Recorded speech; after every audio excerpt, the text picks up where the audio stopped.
Hello guys, आज हम लोग कैशियर से रिलेटेड 4 टॉपिक्स डिस्कस करने वाले हैं।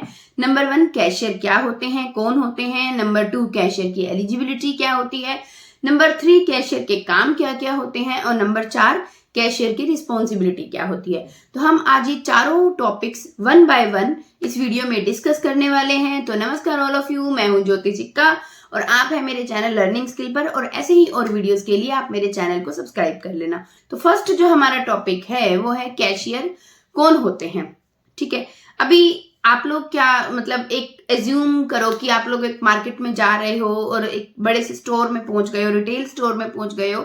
वहां पर आपने सामान लिया, आप किसी भी रिटेल स्टोर में हो, वहां पर आपने सारा सामान लिया, ट्रॉलीज में डाल दिया जो जो आपको सामान चाहिए था। उसके बाद आप एक बिलिंग काउंटर पर गए हो। बिलिंग काउंटर पर आपको जो बंदा दिख रहा है, जो कंप्यूटर के आगे बैठा है, जिसके सामने एक प्रिंटर है, स्कैनर है और बारकोड का जो रीड करने वाला स्वाइप कार्ड रीडर मशीन है, बारकोड स्कैनर है, ये सब काम जो करेगा ना आपके लिए बिलिंग काउंटर पर, उस बंदे को बोलते हैं कैशियर। ठीक है, वो है कैशियर। तो कैशियर के अगर हम बोलें कि कैशियर कौन है, तो कैशियर वो है जो आपसे प्रोडक्ट्स जो आपने खरीदे हैं, जो खरीदना चाहते हैं, वो लेगा, उसका बिल बनाएगा, उस आपसे पेमेंट लेगा और जो भी ट्रांजैक्शन का डिफरेंस होगा वो आपको, लाइक आपने कैश में पेमेंट की है तो कैश वापस करेगा, ऑनलाइन पेमेंट की है तो उसका रिकॉर्ड रखेगा। ठीक है, तो ये हो गया कैशियर।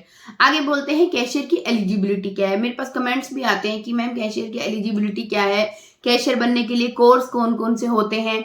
तो मैं आज आपको बताती हूँ कि कैशियर की एलिजिबिलिटी के लिए सिर्फ कैशियर को ग्रेजुएट होना कंपलसरी है।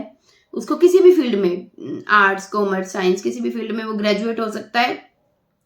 इसके अलावा उसको कंप्यूटर की बेसिक नॉलेज होना कंपलसरी है।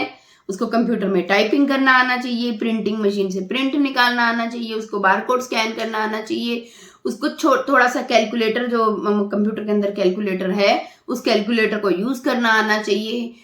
इसके अलावा उसे थोड़ा अटेंटिवनेस होना सबसे बड़ा जरूरी है। कम्युनिकेशन स्किल होनी उसके लिए बहुत जरूरी है।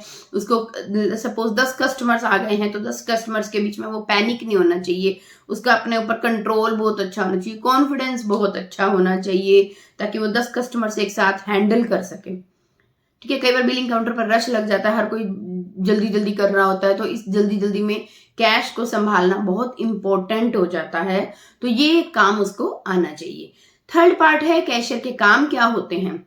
तो कैशियर का सबसे पहला काम जो है वो ये है कि कैशियर के पास जो कंप्यूटर है उसके अंदर जितने भी प्रोडक्ट्स के जो प्राइस दिए हुए हैं, लिखे हुए हैं, वो प्राइस जो भी उसके रैक्स लगे हुए हैं स्टोर में, उन पर जो प्राइस लिखे हुए हैं वो प्राइस उस कंप्यूटर के अंदर जो प्राइस फीड है उससे मैच होने चाहिए। सबसे पहला काम तो कैशियर का ये देखना है। इसके लिए वो किसी की हेल्प भी ले सकता है। ठीक है, इसके बाद उसको स्कैन करना आना चाहिए, प्रोडक्ट्स को बारकोड स्कैन करना आना चाहिए, उसको कंप्यूटर में टाइपिंग आना चाहिए, सो दैट वो प्रोडक्ट के नेम जो है वो टाइप कर सके। उसको प्रिंटर से प्रिंट निकालना आना चाहिए। इसके अलावा जो लोग आई मोबाइल से पेमेंट कर रहे हैं, पेटीएम से पेमेंट कर रहे हैं या कार्ड से पेमेंट कर रहे हैं, तो उसको ये सारे काम करने आने चाहिए। ठीक है, इसके अलावा एक सॉफ्टवेयर होता है जो हर स्टोर में अलग अलग होता है। वो सॉफ्टवेयर, वो जो एम्प्लॉयर है वो आपको ट्रेनिंग देगा, क्योंकि ऐसे ही वो अपने सॉफ्टवेयर पर तो आपको सीधा से नहीं बिठा देगा ना कि चलो काम करो। हर सॉफ्टवेयर का फंक्शन भी अलग अलग होता है, तो आपको वो एक स्मॉल ट्रेनिंग तो जरूर देगा उसके लिए। ठीक है, और इसके अलावा कैशियर के और काम क्या है। सपोज कोई कस्टमर एक्सचेंज करने के लिए आ गया है या कोई कस्टमर रिटर्न करने के लिए आ गया है, तो उससे पूरी रिसिप्ट लेना कैशियर का काम है। अगर कुछ डिफरेंस है अमाउंट में तो आपकी पॉलिसी क्या है कि आप कैश वापस दे सकते हो या प्रोडक्ट ही लेना है, तो ये कैशियर को कस्टमर को बताना पड़ेगा। सपोज कोई कस्टमर झगड़ा करने ही आ गया, उसको कुछ प्रॉब्लम है प्रोडक्ट से रिलेटेड या कुछ भी, तो उसको प्रॉब्लम को वो सोल्व खुद से कर सकता है तो ठीक है, नहीं कर सकता तो वो मैनेजर के पास भेजेगा, पूरा प्रोसेस फॉलो करेगा। इसके अलावा अगर आपकी कंपनी में कूपन्स या वाउचर्स हैं या टोकन्स हैं जो आपने प्रोवाइड करने हैं तो कैशियर का ये काम है कि वो टोकन्स को, वाउचर्स को एडजस्ट करेगा, उनका रिकॉर्ड रखेगा, कस्टमर से उनको बताएगा और रिकॉर्ड्स करने के बाद उसकी पेमेंट्स का नेट बैलेंस उसको देगा। ऐसा ना हो कि आपकी तो फैसिलिटी थी टोकन देने की बट आप नहीं दे पाए तो कस्टमर नाराज हो जाएगा, तो आपकी कंप्लेन भी कर सकता है। इसके अलावा अगर आपको नेचर कॉल है तो आपको जाना है तो आपको प्रॉपर अपने कंप्यूटर को और आपका बिलिंग एरिया को प्रॉपर शट डाउन करना कंपल्सरी होता है। ये हो गए कस्टमर के काम। आगे बात करते हैं कस्टमर की रिस्पॉन्सिबिलिटी, जो हमारा चौथा पॉइंट था कि कस्टमर की रिस्पॉन्सिबिलिटी क्या है।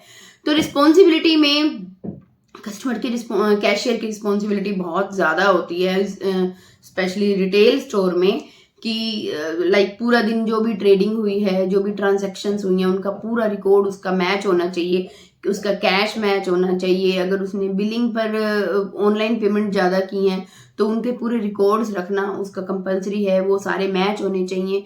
मैनेजर उसको ये सब, मतलब ये उसकी जिम्मेवारी है कि अगर कैश में कुछ प्रॉब्लम होएगी तो उसी की ही जिम्मेवारी है, यू कैन से। तो उसको सब बड़ा अटेंटिव होकर सारा दिन काम करना है। अगर कैश में कुछ भी डिफरेंस आता है तो जिम्मेवारी उसी की ही बनती है, उसे ही पूरी करनी होगी। ठीक है, तो कितने बिल बनाए उन सबका रिकॉर्ड रखना, कितने कैश आया उन सबका रिकॉर्ड रखना, कितना बैलेंस बचा है उन सबका रिकॉर्ड रखना। इसके अलावा अगर छोटे छोटे प्रोडक्ट्स एम्प्लॉयर बोलता है कि आप बिलिंग काउंटर पर रखो और इसको पुश करो सेल करने के लिए, तो हर कस्टमर को इन्फॉर्मेशन देगा उसको पुश कराएगा सेल को। इसके अलावा और कैशियर के क्या काम हो सकते हैं, सपोज अगर कस्टमर ने कुछ प्रोडक्ट रिटर्न किया है तो उसका पूरा रिकॉर्ड रखना, रिसिप्ट लेना उससे। इसके अलावा कस्टमर से फोन नंबर लेना भी कैशियर का ही काम होता है, कि सो दैट फ्यूचर में अगर आपकी कंपनी में कुछ नए प्रोडक्ट्स आए हैं, उनकी इन्फॉर्मेशन देनी है तो आप फोन नंबर उनके कस्टमर के लोगे, और ये रिकॉर्ड रखना भी कैशियर का ही काम होता है। तो कैशियर की जिम्मेवारी बहुत ज़्यादा होती है रिटेल स्टोर में, बहुत अटेंटिवनेस चाहिए। तो मैंने आज आपको चारों टॉपिक्स डिस्कस कर दिए, कैशियर क्या होते हैं, कैशियर के काम क्या होते हैं, उनकी एलिजिबिलिटी क्या होती है और उनकी रिस्पॉन्सिबिलिटी क्या होती है। ठीक है, सो आई होप आपको ये टॉपिक समझ में आ गए होंगे and wish you all the best.